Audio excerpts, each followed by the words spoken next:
Hi there, Aries. Thank you for joining me for your monthly forecast for July. This month begins with a collection of energy in the part of your horoscope that's to do with where you live. Your emotional and physical security are also very much in focus, but the Sun is going to be going face to face with Pluto for the first week of this month. And this is really quite a tricky influence. Pluto may be a tiny entity. Some people don't even think it's a planet any longer, but believe me, its influence is awesome. And when it goes opposite the Sun, it could mean that you're going to find that some kind of politics affects your home or your professional situation. Perhaps if you work for yourself or work from home, that might be some kind of complication that you're having to deal with, creating the space so that you can concentrate on what you need to do. Or it could be that there are some kind of undertones going on in the family, different things are wanted by different people. You may find yourself being pulled in different directions because of this, and some kind of clash may fizz to the surface. But also, from the 5th through to the 10th, Venus, which is in a delicious part of your situation as this month begins, forges a wonderful angle with Uranus. And Uranus is a planet which is in your sign, and it can help you to really get in touch with your desire for freedom and to be more enterprising and off the cuff. And in your love life, you're being encouraged to be a little bit more daring in your approach. Even if you've been in a long-standing relationship, this is urging you to try to fizz things up by doing something different together, especially if the domestic demands of your situation or work are not leaving you and your partner enough time to enjoy some blissful moments together. But if you're single, this is an opportunity to be more open-minded about the type of person that you could be drawn towards. Now, on the 8th of the month, there is a new moon. And this new moon is really significant because it's going to help you to think more carefully about what does make you feel at peace and at ease and have a sense of comfort. And Saturn, the planet of restriction, also ends a backward rotation which has gone on for 5.5 months in your sector of long-term finances and business.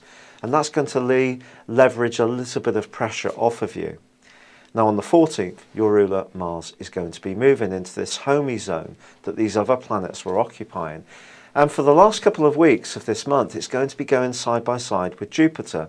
So if you have got designs to improve your abode, perhaps through some kind of physical changes or through redecoration or to move altogether, this combination can give you awesome drive and the determination to get what you want.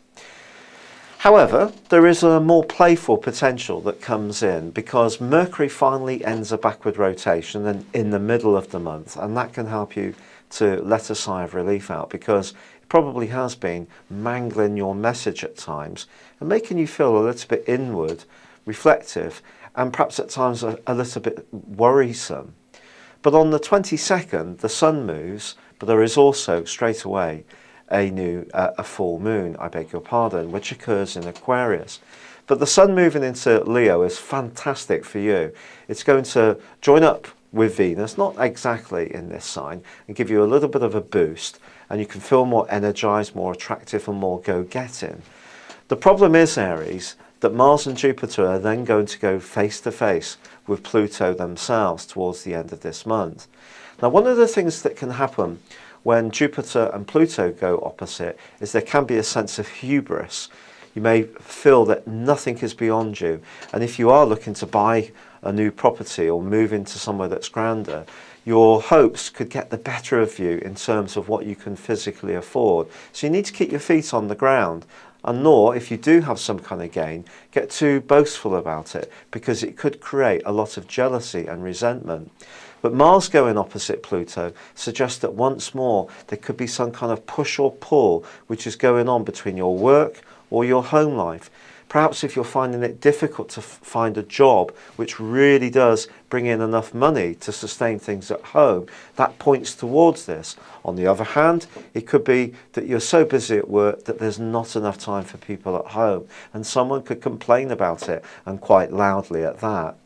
So there is going to be a need to find some tranquility at times. But one of the ways that you can achieve that this month is that for 3 weeks, Jupiter and Neptune are forging a gorgeous link. But it does require you to get more into the subconscious of your nature, to listen to your dreams and your hunches, and to create the time to cocoon yourself away, to really have that rest and relaxation that is important. So if you find yourself bustling around a little bit too much, do give yourself permission to pamper yourself, to just be gentle and reflective at certain moments this month, and it will help you to deal with some of the stresses and strains, but also recharge yourself to enjoy the upsides too. Thank you for joining me. Good luck and goodbye for now.